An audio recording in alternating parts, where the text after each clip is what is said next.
എന്താണ് ബിനീഷ് കോടിയേരി കഴിഞ്ഞ ഇ.ഡി. റെയ്ഡുമായി ബന്ധപ്പെട്ട് ബിനീഷ് കോടിയേരി നേരിട്ട അനുഭവങ്ങൾ, ഒപ്പം അതുപോലെ തന്നെ വീണ വിജയൻ നേരിട്ട ഇ.ഡി. റെയ്ഡ്, ചോദ്യം ചെയ്യൽ, ഒപ്പം അതുപോലെ തന്നെ ബാങ്ക് അക്കൗണ്ടുകൾ പരിശോധിക്കുക തുടങ്ങിയ സംഭവ വികാസങ്ങൾ, ഒപ്പം അതുപോലെ തന്നെയാണ് പാർട്ടി വീണ വിജയന്റെ വീട്ടിൽ റെയ്ഡ് നടന്ന സമയത്ത് എടുത്ത നിലപാട്, തന്റെ ഒരു കേസ് വന്നപ്പോൾ പാർട്ടി എടുത്ത നിലപാട്, ഇവ എല്ലാത്തിനെയും കുറിച്ചും വ്യക്തമായി ബിനീഷ് കോടിയേരി തന്റെ അഭിപ്രായം പറയുകയാണ്. ബിനീഷ് കോടിയേരി പറയാതെ തന്നെ വീണ വിജയന്റെ വീട്ടിലേക്ക് റെയ്ഡ് നടന്നപ്പോൾ പാർട്ടി എടുത്ത നിലപാട് അന്ന് സമൂഹ മാധ്യമം ചർച്ച ചെയ്തിരുന്നു. ഇതെന്താ ബിനീഷ് കോടിയേരി രണ്ടാനമ്മയ്ക്കുള്ളത് പോലെയുള്ള ഒരു നിലപാടായിരുന്നല്ലോ ബിനീഷിനെതിരെ എടുത്തത് പാർട്ടി.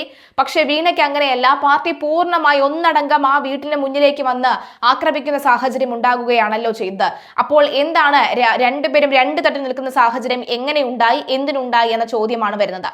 എന്തായാലും നിലവിലെ സാഹചര്യത്തിൽ ബിനീഷ് കോടിയേരി തനിക്കുണ്ടായ അനുഭവങ്ങൾ തുറന്നു പറയുകയാണ്. ആ അനുഭവത്തിൽ നിന്നും വ്യക്തമാകുന്നത് ബിനീഷ് കോടിയേരി നേരിട്ട സംഭവ വികാസങ്ങൾ നേരെ കൈ ചൂണ്ടുന്നത് പിണറായി വിജയനിലേക്കാണ് എന്നുള്ളതാണ്. പിണറായി വിജയനെതിരെ മൊഴി കൊടുക്കാത്തതിന്റെ പേരിലാണ് ഇ.ഡി. തന്നെ അറസ്റ്റ് ചെയ്യാത്തത് എന്നാണ് ബിനീഷ് കോടിയേരി പറയുന്നത്.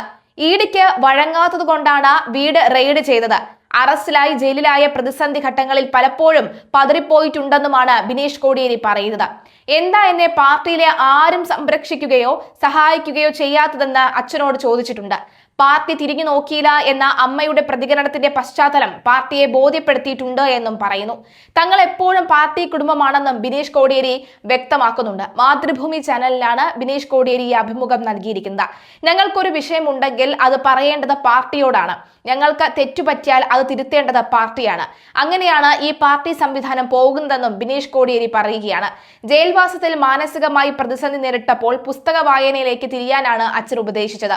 പിണറായി വിജയനെ തടഞ്ഞുവെച്ച് ഇ.ഡി. വീട്ടിൽ റെയ്ഡ് നടത്തുന്നു എന്നത് പാർട്ടി പ്രവർത്തകരെയും നേതാക്കളെയും സംബന്ധിച്ച് വൈകാരികതയുള്ള ഒരു വിഷയം തന്നെയാണ്. അങ്ങനെ ഒരു സന്ദർഭത്തിലാണ് ഉദ്യോഗസ്ഥർ ജനക്കൂട്ടത്തിനിടയിലേക്ക് വരുന്നത്. പോലീസ് കൃത്യമായ മുൻകരുതൽ സ്വീകരിച്ചിരുന്നുവെങ്കിൽ അവിടെ ഒരു വിഷയം ഉണ്ടാകുകയേയില്ലായിരുന്നു. ഇ.ഡി. ഉദ്യോഗസ്ഥർക്കെതിരെ പാർട്ടി പ്രവർത്തകർ പ്രതികരിച്ചത് അതിവൈകാരികതയുടെ പുറത്താണെന്നും ബിനീഷ് പറയുകയാണ്. യഥാർത്ഥത്തിൽ ഇ.ഡിക്കെതിരായ പ്രതിഷേധം നടക്കുന്നതിന് ഒരാഴ്ചയ്ക്ക് മുമ്പേ തന്നെ പാർട്ടി അംഗത്വത്തിലേക്ക് തിരിച്ചു വന്നിരുന്നു. ജയിൽ മോചിതനായ ശേഷം അംഗത്വം പുതുക്കാൻ അപേക്ഷ നൽകിയിരുന്നു. പാർട്ടിക്ക് പാർട്ടിയുടേതായ രീതിയുണ്ട്. അതനുസരിച്ചുള്ള പരിശോധനകൾക്ക് ശേഷമാണ് അംഗത്വം നൽകിയതെന്നും ബിനീഷ് കോടിയേരി പറയുന്നു. ബിനീഷ് പരമാവധി പാർട്ടിയെ പിന്തുണച്ചും പിണറായി വിജയനെ പിന്തുണച്ചും ഒക്കെയാണ് സംസാരിച്ചിരുന്നുവെങ്കിലും പലപ്പോഴും തനിക്കുണ്ടായ അനുഭവങ്ങൾ പലയിടങ്ങളിലും പറഞ്ഞു വെച്ച് പോകുന്നുണ്ട്. ഒന്ന് തലോടി പോകുന്നുണ്ട് എന്ന് വ്യക്തമാണ്. എന്തുകൊണ്ടാണ് പാർട്ടി സഹായിക്കാത്തതെന്ന ചോദ്യം ബിനീഷിന് വളരെ വ്യക്തമായി തന്നെ ഉയർന്ന ഒരു ചോദ്യമാണ്. ആ ചോദ്യം കോടിയേരിയോട് ചോദിക്കുന്ന സാഹചര്യം ഉണ്ടായിരുന്നു. മറ്റൊന്ന് തന്നെ മേലുള്ള ചോദ്യങ്ങളെല്ലാം പിണറായി വിജയനിലേക്കായിരുന്നു എന്നുള്ളതാണ്. അല്ല, ബിനീഷ് കോടിയേരി ഇത്തരത്തിലുള്ള ഒരു ക്രമക്കേട് നടത്തിയിട്ടുണ്ടെങ്കിൽ അതെങ്ങനെയാണ് ബിനീഷിനെ വെച്ച് പിണറായി വിജയനിലേക്ക് മുന നീട്ടുക എന്ന് നമുക്കറിയില്ല. എന്തായാലും ഇ.ഡി. ചോദ്യം ചെയ്തതെല്ലാം ബിനീഷിനോട് ചോദ്യം ചെയ്ത ബിനീഷ് എന്ന നിലയിലല്ല, അത് സഖാവ് പിണറായി വിജയന് എതിരെയുള്ള ചോദ്യം ചെയ്യലുകളായിരുന്നു എന്നുള്ളതാണ്. അപ്പോൾ ഒരു കാര്യം ഉറപ്പായി, ബിനീഷ് പിണറായി വിജയനെതിരെ മൊഴി കൊടുത്തിട്ടുണ്ട് എന്ന്. സ്വന്തം അച്ഛന്റെ ശരീരം AK സെന്ററിൽ പോലും പൊതുദർശനം വെപ്പിക്കാൻ സമ്മതിക്കാതെ പിണറായി വിജയനോട് ബിനീഷ് ശത്രുത ഉണ്ടാവും സ്വാഭാവികം. സത്യത്തിൽ ദൃശ്യത്തിലെ ജോർജ് കുട്ടിയേക്കാൾ വലിയ വില്ലനാണ് ബിനീഷ്. ജോർജ് കുട്ടി മക്കൾക്ക് വേണ്ടിയാണെങ്കിൽ ബിനീഷ് അച്ഛന് വേണ്ടി എന്ന് പറയുന്ന രീതിയും ഒക്കെ തന്നെ ഇപ്പോൾ നടക്കുന്നുണ്ട്. ഏതായാലും ബിനീഷ് കോടിയേരി വളരെ വ്യക്തമായി ബിനീഷിനുണ്ടായ അനുഭവങ്ങൾ പങ്കുവയ്ക്കുന്നുണ്ട്. ഏറ്റവും ഒടുവിൽ നോക്കുകയാണെങ്കിൽ വീണ വിജയനാണ് ഇപ്പോൾ ആ സ്ഥാനത്ത്, ബിനീഷിന്റെ സ്ഥാനത്ത് വീണ വിജയനാണ്. വിനോദിനി, അതായത് ബിനീഷിന്റെ അമ്മയ്ക്ക് എല്ലാം വ്യക്തമായി അറിയാം. ബിനീഷിന് ഒരു പക്ഷെ കൂടുതൽ ഇത് ലൈറ്റ് വെയിറ്റ് ആയിട്ട് എടുക്കാൻ കഴിയുമെങ്കിൽ ബിനീഷിന്റെ അമ്മയ്ക്ക് അത് അങ്ങനെയല്ല. അതുകൊണ്ട് തന്നെയാണ് അവർ പൊട്ടിത്തെറിക്കുകയും ഒക്കെ ചെയ്തത്. പിണറായി വിജയനെതിരെ മൊഴി കൊടുക്കാത്തതിന്റെ പേരിലാണ് ഇ.ഡി. തന്നെ അറസ്റ്റ് ചെയ്യാത്തത് എന്നും ബിനീഷ് കോടിയേരി വ്യക്തമാക്കുകയാണ്. ഇ.ഡി. എപ്പോഴും കഴിഞ്ഞ കുറെ വർഷങ്ങളായി ഇ.ഡി. പിണറായി വിജയനെ നോട്ടമിട്ടിരിക്കുകയാണ്. ലക്ഷ്യം പിണറായി വിജയൻ തന്നെയാണ്. ഇവിടെയും വീണ എന്ന് പറയുന്നത് ഒരു പുകമക മാത്രമാണ്. യഥാർത്ഥ ലക്ഷ്യം പിണറായി വിജയനാണ് എന്നുള്ളതാണ്. കഴിഞ്ഞ കുറെ കാലമായല്ലോടോ നീയൊക്കെ പിണറായി വിജയന്റെ രക്തം ഊറ്റി കുടിക്കുന്നു, നിങ്ങൾക്കൊന്നും മതിയായില്ലേ എന്ന് ചില അന്തങ്ങൾ ചോദിക്കുന്നുണ്ട് എന്നതുകൂടി എടുത്തു പറയണം. എന്തായാലും ബിനീഷ് കോടിയേരിയുടെ ഈ ഒരു ചർച്ച അല്ലെങ്കിൽ ഈ ഒരു അഭിമുഖം വലിയ രീതിയിലൊക്കെ തന്നെ ചർച്ചയിലേക്ക് വഴിവെച്ചിരിക്കുന്നു. പ്രത്യേകിച്ചും ഈ ഒരു ഘട്ടത്തിൽ വളരെ പ്രാധാന്യത്തോടു കൂടിയാണ് കാണുന്നത്. എന്തായാലും ഈ ബിനീഷ് കോടിയേരി പറഞ്ഞ വളരെ പ്രധാനപ്പെട്ട ആ വാക്കുകൾ നമുക്കൊന്ന് കേൾക്കാം. ഇല്ല, അതൊരു സ്വാഭാവികമായിട്ടും അത്തരത്തിലേക്കുള്ള ഒരു മോബ് വന്നു കഴിഞ്ഞാൽ ആ മോബ് ഒരു വൈകാരികതയിൽ നിൽക്കുന്ന ഒരു ഒരു കൂട്ടം ആളുകളാണ്. ഇപ്പം ഞാൻ ഉൾപ്പെടെ അത്തരത്തിലൊരു വൈകാരികതയിൽ നിൽക്കുന്നു. ആ വൈകാരികത എന്ന് പറയുന്നത് പിണറായി സഖാവിനെ തടഞ്ഞു വെച്ച് റെയ്ഡ് നടത്തുന്നു. അതൊരു പാർട്ടി കുടുംബാംഗങ്ങളെ സംബന്ധിച്ചായാലും പാർട്ടി പ്രവർത്തകരെ സംബന്ധിച്ചാലും അതൊരു കൃത്യമായിട്ടുള്ളൊരു വൈകാരികതയിൽ നിൽക്കുന്ന ഒരു വിഷയം തന്നെയാണ്. അങ്ങനെ നിൽക്കുന്ന സമയത്ത് ആ ഉദ്യോഗസ്ഥർ ഈ കൂട്ടത്തിൻ്റെ ഇടയിലേക്കാണ് വരുന്നത്. അവിടെ പോലീസ് വിന്യാസം ഉണ്ടായിരുന്നു. പോലീസ് അതിൽ കൃത്യമായിട്ടുള്ളൊരു മുൻകരുതൽ സ്വീകരിച്ചിരുന്നെങ്കിൽ ഇതൊന്നും അവിടെ സംഭവിക്കില്ലായിരുന്നു. പോലീസ് കൃത്യമായിട്ട് അവിടെ നിന്നുള്ള ആളുകളടുത്ത് മാറാൻ വേണ്ടിയിട്ടൊരു തീരുമാനം പറഞ്ഞിരുന്നെങ്കിൽ അവിടെയുള്ള എല്ലാ ആളുകളും ഞങ്ങളെല്ലാവരും അവിടെ നിന്ന് മാറിയേനെ. പക്ഷേ പോലീസ് എന്താ ചെയ്തത്? ഈ ED ഉദ്യോഗസ്ഥരെ അവർ നേരെ മോബിൻ്റെ ഇടയിലേക്ക് ഇറക്കി. അപ്പോൾ ആ കൂട്ടത്തിൽ നിൽക്കുന്ന അതിവൈകാരികതയിൽ നിൽക്കുന്ന ആളുകൾ അത്തരത്തിലേക്ക് പ്രതികരിച്ചു പോയതാണ്. അപ്പോൾ അങ്ങനെ പ്രതികരിക്കുമ്പോഴും അങ്ങനെയല്ലായിരുന്നു അതിനെ കൈകാര്യം ചെയ്യേണ്ടതെന്നുള്ള കൃത്യമായ ബോധത്തിൻ്റെ അടിസ്ഥാനത്തിലാണ് നേതാക്കളായിട്ടുള്ള ആളുകളൊക്കെ പിടിച്ചു മാറ്റിക്കും. ബാക്കി നമുക്കറിയാവുന്ന നമ്മുടായിട്ട് നിൽക്കുന്ന ആളുകളൊക്കെ ഉള്ളത് കൊണ്ട് തന്നെ ഞാനും അതിൻ്റെ ഇടയിൽ നിന്നുകൊണ്ട് എല്ലാം നമ്മുടെ സഖാക്കളെടുത്ത് മാറാൻ വേണ്ടിയിട്ടും പിടിച്ചു മാറ്റാൻ വേണ്ടിയിട്ടും നിൽക്കുന്നൊരു സാഹചര്യത്തിലേക്ക് പോയത്. അല്ല, ഈ പറയുന്ന പ്രശ്നം നടക്കുന്ന സമയത്ത് അതിന് ഒരാഴ്ചയ്ക്ക് മുമ്പേ തന്നെ എന്നെ പാർട്ടി അംഗത്വത്തിലേക്ക് തിരിച്ചു കൊണ്ടുവന്നിരുന്നു. ആ വിഷയം നടക്കുന്നതിൻ്റെ ഒരാഴ്ച മുമ്പ് തന്നെ ഞാൻ പാർട്ടി അംഗത്വത്തിലേക്ക് വന്നതാണ്. നമ്മുടെ പാർട്ടി മെമ്പർഷിപ്പിനെ സംബന്ധിച്ചിട്ട് കൃത്യമായിട്ടുള്ളത്, ഞാൻ 2020 കേസുമായി ബന്ധപ്പെട്ട് ജയിലിലാണ്. 1 വർഷവും ഏകദേശം 1 മാസത്തിൻ്റെ അകത്തും ജയിലിൽ കിടന്നതിന് ശേഷമാണ് ഞാൻ ജയിൽ മോചിതനാവുന്നത്. അപ്പോൾ ജയിൽ മോചിതനായതിന് ശേഷം നേരിടുന്ന പുതുക്കൽ എന്നുള്ളതാണ് നമ്മൾ പറയുക. പുതുക്കൽ മെമ്പർഷിപ്പ് പുതുക്കാൻ വേണ്ടിയിട്ടാണ് നമ്മൾ മെമ്പർഷിപ്പിന് കൊടുക്കേണ്ടത്.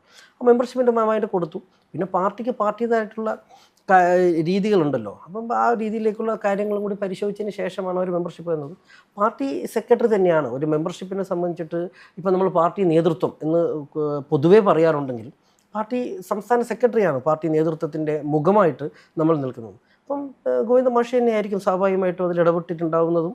അത്തരത്തിൽ ആ കാര്യങ്ങളുമായിട്ട് ബന്ധപ്പെട്ട് ഞാൻ ഉൾപ്പെടുന്ന ജില്ലാ കമ്മിറ്റി ആയിട്ടുള്ള തിരുവനന്തപുരം ജില്ലാ കമ്മിറ്റിയായിട്ടുള്ള അന്നത്തെ ആക്ടിംഗ് സെക്രട്ടറി ആയിട്ടുള്ള റഹീമും അതോടൊപ്പം തന്നെ ചുമതലയിലുണ്ടായിരുന്ന റോജോയ് സാറിൻ്റെ അടുത്ത് വിളിച്ച് പറഞ്ഞിട്ട് ഇവർ രണ്ടുപേരുമാണ് എന്നെ വിളിക്കുന്നത്. ഇവർ രണ്ടുപേരും വിളിച്ചതിന് ശേഷമാണ് ഞാൻ പോയിട്ട് മെമ്പർഷിപ്പ് പുതുക്കാനുള്ള ഇതിൽ ഒപ്പിട്ട് കൊടുക്കുകയും മെമ്പർഷിപ്പിലേക്ക് തിരിച്ചു വരികയും. അത് പാർട്ടിയുടെ ആയിട്ട് വിശദീകരണം മാഷ് നടത്തിയല്ലോ. അപ്പം ഇപ്പം നമുക്ക് നമ്മുടെ പാർട്ടിയെ സംബന്ധിച്ചിട്ട് ബിജുവിനെ തന്നെ അറിയാമല്ലോ. ഞങ്ങൾ ഒരു കേഡർ സംവിധാനത്തിൽ പ്രവർത്തിക്കുന്ന ഒരു പാർട്ടിയാണ്. അപ്പം പാർട്ടി സംസ്ഥാന സെക്രട്ടറി അതാണ് അതിൻ്റെ മറുപടി എന്ന് പറഞ്ഞാൽ ആ മറുപടി അത് തന്നെയാണ് എൻ്റെയും.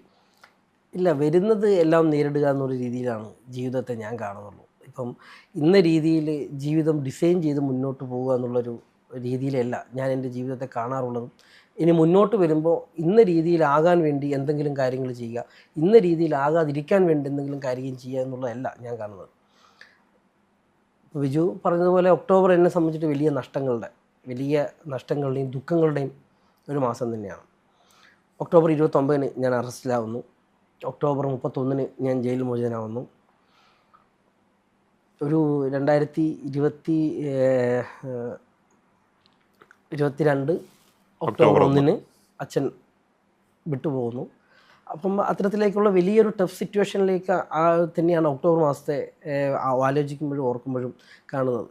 പക്ഷേ അതെല്ലാം ഉള്ളപ്പോൾ പോലും നമുക്ക് എങ്ങനെ ഇതിൻ്റെ അകത്തുനിന്ന് തരണം ചെയ്ത് മുന്നോട്ട് പോകാൻ, ഈ ഒരു പ്രതിസന്ധി വന്നു കഴിഞ്ഞാൽ ജീവിതത്തിനെ എങ്ങനെ തരണം ചെയ്യുന്നൊക്കെയുള്ള കൃത്യമായിട്ടുള്ള ഒരു ദിശ അറിഞ്ഞോ അറിയാതെ തന്നെ അച്ഛൻ നൽകിയിട്ടുണ്ട് എന്നുള്ളതാണ് ഇപ്പോൾ ഞാൻ ജീവിക്കുമ്പോൾ അല്ലെങ്കിൽ ഞാൻ കാര്യങ്ങളിൽ ഇടപെടുമ്പോൾ എൻ്റെ ഏറ്റവും വലിയ ശക്തിയായിട്ട് എനിക്ക് തോന്നുന്നത്. ഇപ്പോൾ പല കാര്യങ്ങളിൽ ഇടപെടുമ്പോൾ നമ്മൾ പറയില്ലേ, എങ്ങനെയാണ് നമുക്ക് ഞാൻ പോലും എൻ്റെ മനസ്സിൽ പോലും പ്രതീക്ഷിക്കാത്ത രീതിയിൽ നല്ല രീതിയിൽ എനിക്ക് ഇടപെടാൻ പറ്റുന്നു എന്ന രീതിയിലേക്ക് ഞാൻ മാറുന്നു എന്ന് പറയുമ്പോൾ അത് അച്ഛൻ തന്നിട്ടുള്ള വാക്കുകളും അച്ഛൻ തന്നിട്ടുള്ള ബോധ്യങ്ങളുടെ അടിസ്ഥാനത്തിൽ തന്നെയാണെന്നാണ് ഞാൻ കരുതുന്നത്. പിന്നെ നഷ്ടം നമുക്കൊരിക്കലും നികത്താൻ പറ്റില്ലെന്നേ. അത് നമ്മൾ വിചാരിക്കുന്നതിനേക്കാളും ഞാൻ ഈ പറയുന്നതിനേക്കാളും ഒക്കെ അപ്പോഴാണ്. ഇപ്പോൾ നമ്മൾ ഡെയിലി ലൈഫ് റൂട്ടീനിൽ ഞങ്ങൾ യാത്ര ചെയ്യുന്നു. ഇപ്പം ഞാനായാലും അമ്മയായാലും ചേട്ടനായാലും എൻ്റെ മക്കളായാലും ബിനോയുടെ മക്കളായാലും ഒക്കെ ഞങ്ങളുടെ ഭാര്യമാരെല്ലാം പോകുന്നു. ഞങ്ങളുടെ ഏറ്റവും വലിയൊരു ശക്തിയായിരുന്നു, അല്ലെങ്കിൽ ഞങ്ങളുടെ എല്ലാമായിരുന്ന ഒരു ജീവിതമാണ് ഞങ്ങളിൽ നിന്നും പെട്ടെന്ന് ഇല്ലാതായി മാഞ്ഞു പോയത്. ആ മാഞ്ഞു പോയതിനെ എത്ര കണ്ട് ഇപ്പം എല്ലാ സഖാക്കൾ അച്ഛനെ ആലോചിക്കുന്നുണ്ട്, എല്ലാ ഇതിലുണ്ട്. പക്ഷേ ഞങ്ങളുടെ നഷ്ടം എന്ന് പറയുന്നത് ഇത് മറ്റാറിലേക്കാളും വലുതായിട്ടുള്ള നഷ്ടം തന്നെയാണ്. എല്ലാ ദിവസവും അച്ഛനെ ഓർത്തുകൊണ്ട് പോകുന്ന ഒരു ലൈഫ് എന്ന് പറയുന്നത് എനിക്ക് തോന്നുന്നു നമ്മൾ ജീവിച്ചിരിക്കുമ്പോൾ നമ്മൾ അങ്ങനെ ആലോചിക്കുമെന്ന് എനിക്ക് തോന്നുന്നില്ല. എന്നെ അല്ലല്ലോ അവർ ടാർഗറ്റ് ചെയ്യാൻ ഉദ്ദേശിച്ചത്. അത് ഈ പറയുന്ന പോലെ കോടിയേരിനെയും പിണറായിനെയും തകർക്കുവാൻ വേണ്ടി, അതുവഴി പാർട്ടിയെ ഇല്ലാതാക്കുവാൻ വേണ്ടിയിട്ട് എന്താണോ ചെയ്യാൻ പറ്റുന്നത് അതിനുവേണ്ടി മാത്രമായിരുന്നു എൻ്റെ അടുത്ത് ക്വസ്റ്റ്യൻസ് ചോദിച്ചിരുന്നത്. അതിന് ഞാൻ വഴങ്ങില്ല എന്ന് പൂർണ്ണമായി മനസ്സിലായതിനു ശേഷം എൻ്റെ വീട്ടിലേക്ക് റെയ്ഡ് നടത്തിയത്. നിങ്ങൾ ആലോചിച്ചു, 5ാമത്തെ ദിവസമായിരിക്കും, 4ാമത്തെ ദിവസമാണ് എൻ്റെ വീട്ടിലേക്ക് റെയ്ഡ്. ഇഡി ലക്ഷ്യമിട്ടത് പിണറായി വിജയനായിരുന്നു. അതെ, ആണ് പൂർണ്ണമായിട്ടാണല്ലോ. ഞാനത് അച്ഛൻ്റെ അടുത്ത് എല്ലാ കാര്യങ്ങളും പറഞ്ഞിട്ടുണ്ട്. അച്ഛനത് പറഞ്ഞിട്ടുണ്ടാകുന്നുള്ളതാണ് ഇനി ഞാൻ വിശ്വസിക്കുന്നത് പിണറായി സാറിൻ്റെ അടുത്ത്. അത് ഞാൻ എൻ്റെ അടുത്ത് ഈ പറയുന്ന കാര്യങ്ങളൊക്കെ ഞാൻ വിശ്വസിക്കുന്നില്ല എന്നുള്ളതാണ് ഈ റെയ്ഡ് നടക്കുന്നത്. എനിക്കറിയില്ലല്ലോ, ഞാൻ ഒന്നും ഇല്ല നിൽക്കുകയല്ലേ.